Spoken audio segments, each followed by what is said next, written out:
Okay, this is our last. This is our last section on module 2.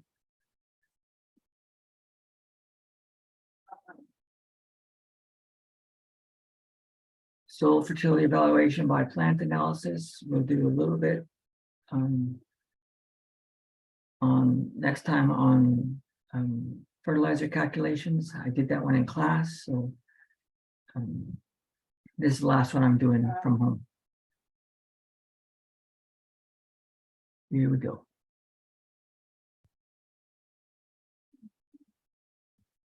All right, so again, the idea is that if we don't have the proper amount of nutrients at the proper rate and at the proper time, productivity is going to decline and environmental quality is going to suffer. If those, if those nutrients are there in excess, that's going to be a problem. And so it is our responsibility to be sure that those are there at the right rate, at the right time, and at the proper amount. And so we talked about soil testing. We talked a little bit about plant analysis. I want to spend a little bit more time on plant analysis now. As we get into the main body of the course, talk about the individual elements. We're going to talk about this last bit down here, the nutrient status, supplying power of the soil. That's a concept called buffer capacity, and we'll talk about that then when we have it's a little bit complicated, but not more complicated than you guys can take.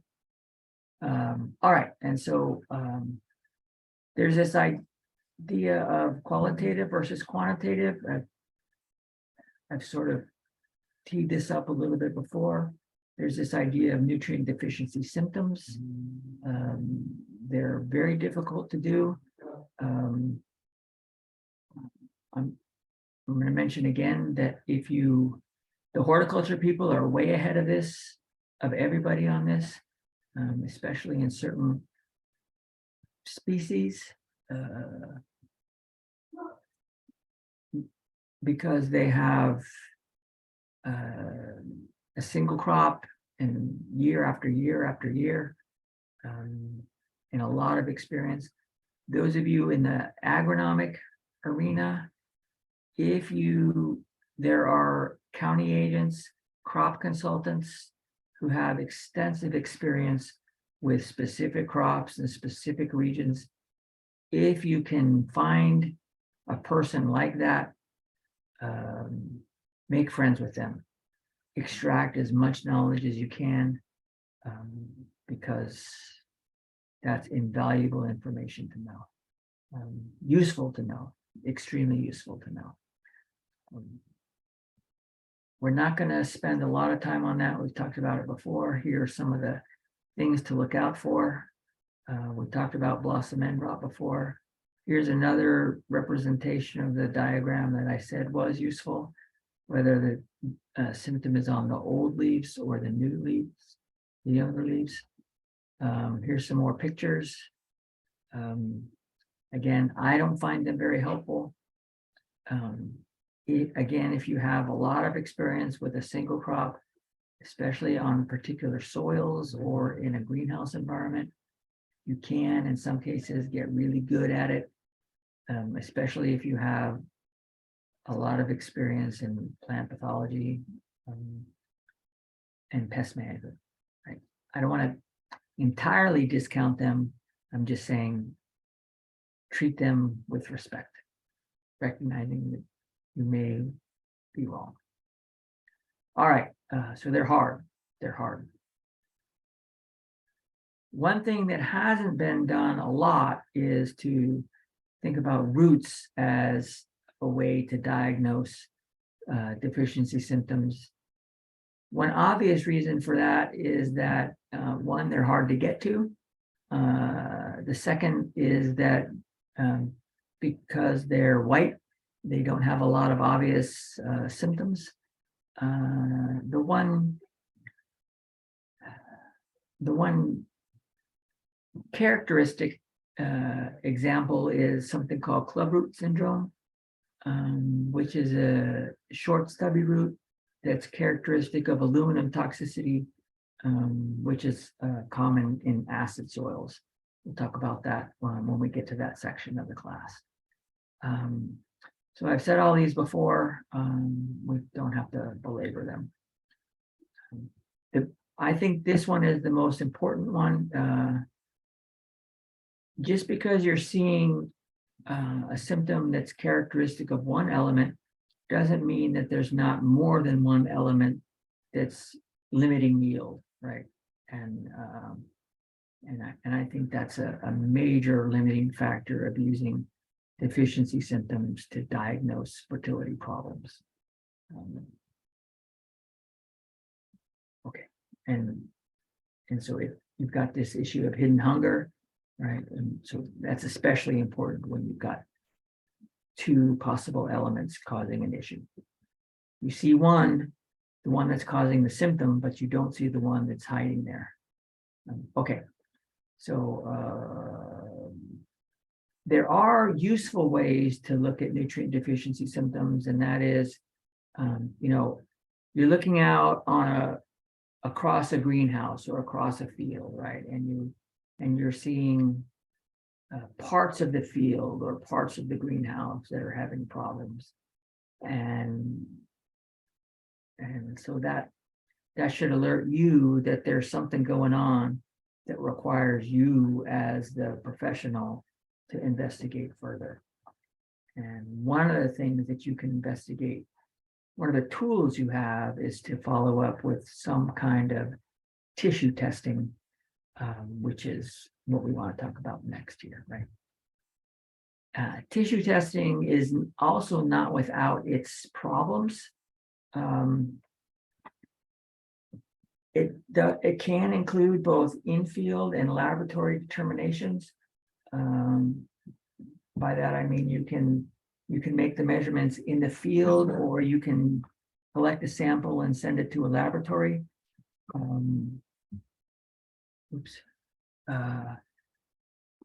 Some of the challenges to consider when you're doing a tissue testing is, what part of the plant are you going to sample, right?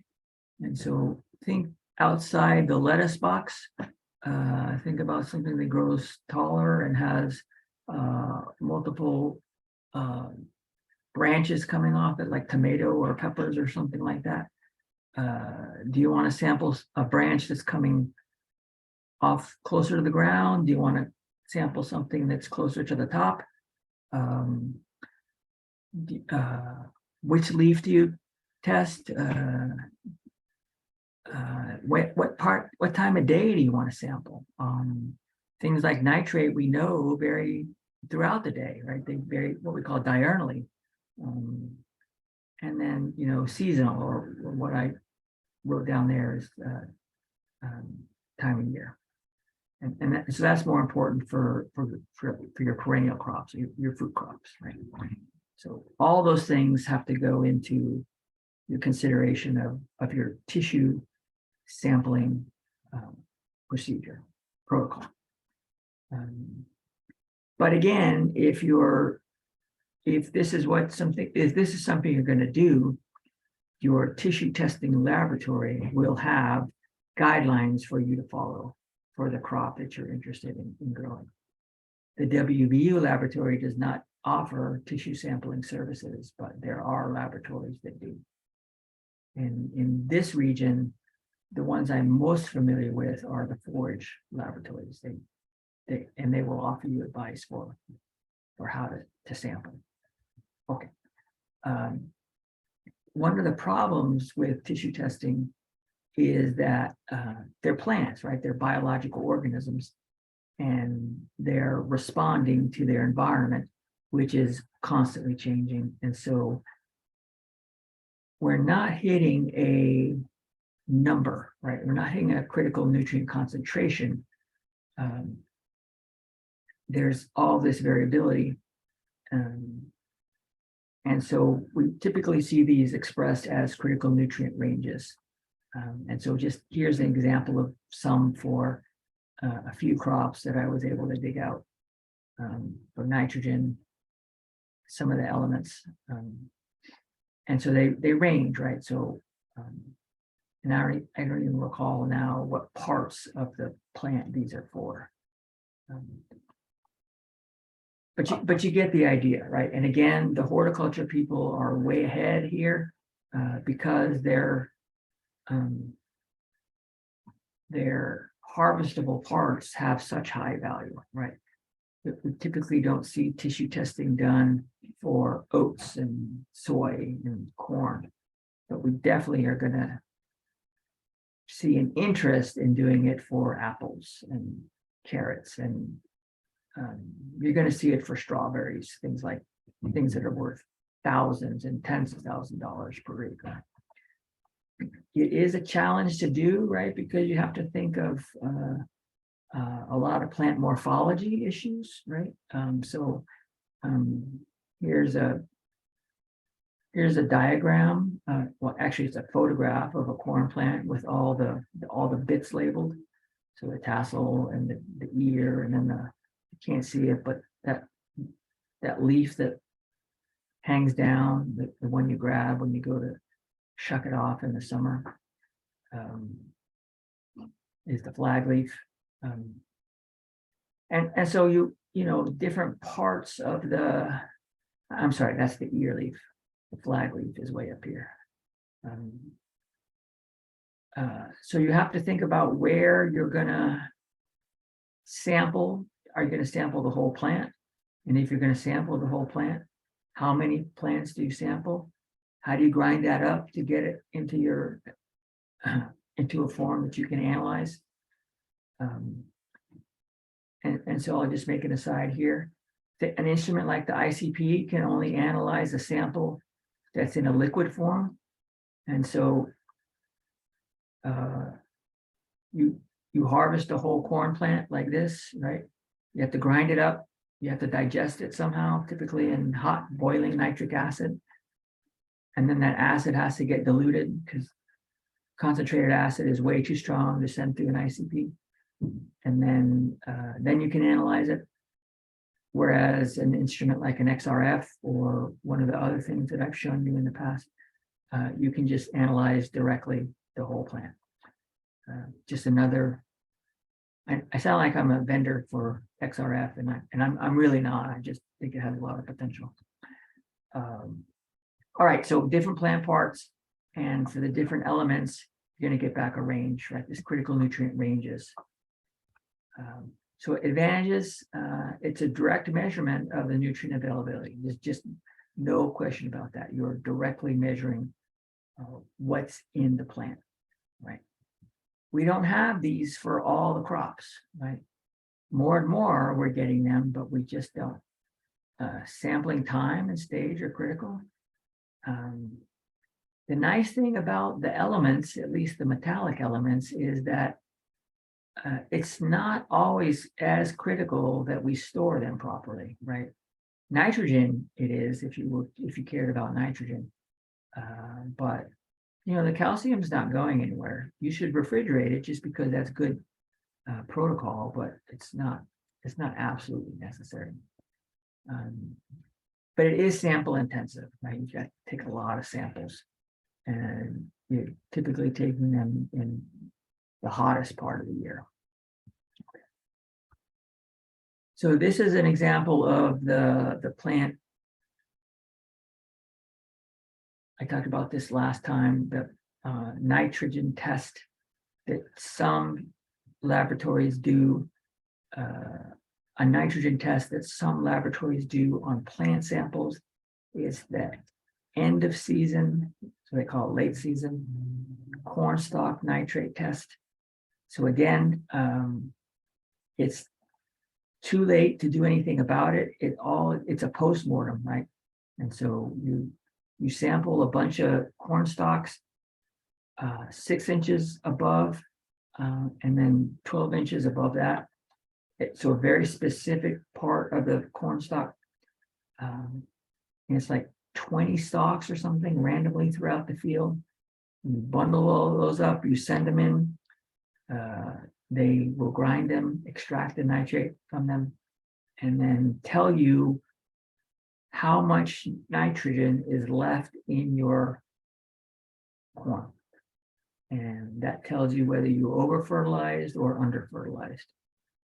Unfortunately, we don't have, and again, there's a bulletin in the course resources section if you want to read more about this. Again, we don't have this for all crops. So, and I'm not aware that we have it for any of the vegetable crops, which is unfortunate because the vegetable producers tend to use, in my limited experience, way too much nitrogen. But they're not as bad as the turf grass people. So here's another infield kind of measurement. It's not too dissimilar from the one we looked at last time. So this one is for a putting green, right? So same idea as you lay this sort of aluminum sheet down, you've got some kind of standard that we're comparing it to. We get a measure of greenness. Golf courses just use way too much nitrogen, just way too much nitrogen. I love golf, but it's hard for me to justify playing anymore. All right, and so we looked at this one last time, and here's what it looks like on your phone when you take a picture. And then here's our, I showed my chlorophyll meter last time. This was the first one that came out. It's called the Minolta. It's made by Minolta. It's called a SPAD meter. Initially, these came out, people thought they were measuring chlorophyll. It doesn't actually measure chlorophyll. It measures what's called SPAD units. So don't fall for that if you're in the chlorophyll game. The one I have and the one I'm willing to let you use and show you how to use does in fact measure chlorophyll. It's a fluorescence-based instrument. This is just a paint chip-based colorimetric indicator. You use that very sensitive colorimeter, your eyeball, and that's standing in a rice field. The Munsell people, you used Munsell color charts and intro soils to identify soil color. They are really good about expanding their business. And so they have them for tomatoes and squash and cherries and canned tomatoes and olives and even French fries. So that's kind of cool. And so here's another sort of portable instrument that that I wish I had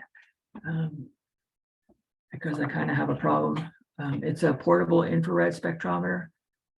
So the idea is that all molecules vibrate, and they vibrate at very specific energies. And if we shine light on them at that energies, we can detect them and know what they are. And so this fellow up on this rock face is shining them at a rock, but you could easily shine it at a plant and identify carotene or vitamin A or whatever you wanted, whatever organic chemicals you wanted. They're much more commonly used for organic chemicals than they are for mineral analysis. These are Raman spectrometers. This one is specifically made to detect ammonium nitrate. Ammonium nitrate is both a fertilizer and explosive, which is why this one is sold to the places like Homeland Security and police departments and the people who dress up in the hazmat suits and whatnot. This is the one